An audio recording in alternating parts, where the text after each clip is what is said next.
Hello, good afternoon. வாங்க சாப்பிடலாம்.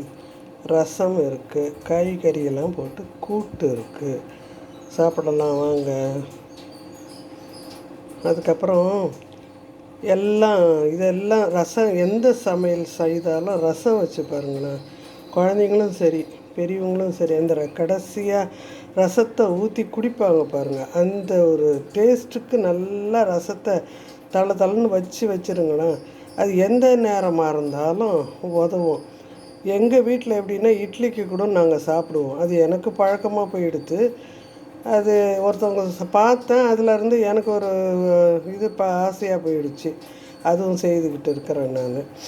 இந்த கூட்டுமே குழந்தைங்களுக்கெல்லாம் ஊட்டலாம். சின்ன பிள்ளைங்களுக்கோ இல்லை 5 வயசு 4 வயசு பிள்ளைங்க கூட பாருங்களேன். குழந்த பிள்ளையிலேருந்து 5 வயசு 6 வயசு பிள்ளை வரைக்கும் காரம்னா ஒரு மாதிரி பண்ணுவாங்க. இதை போட்டு நல்ல நெய்யை போட்டு ஊட்டி விட்டுட்டோம்னா அதுங்க உடம்புக்கும் ஹெல்த்து கொஞ்சம்.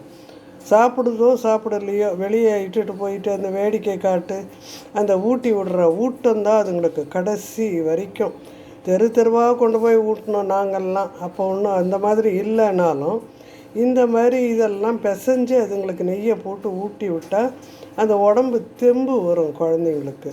இப்போ உள்ளதுங்கள்லாம் எல்லாமே டூப்ளிகேட்டாகவே சாப்பிட்றாங்க. எல்லா சாப்பாடுமே நம்மளாம் சாப்பிட்டதை விட எங்கள் 80s 90ஸில் சாப்பிட்டதெல்லாம் விட இப்போ ஒன்றுமே கிடையாது.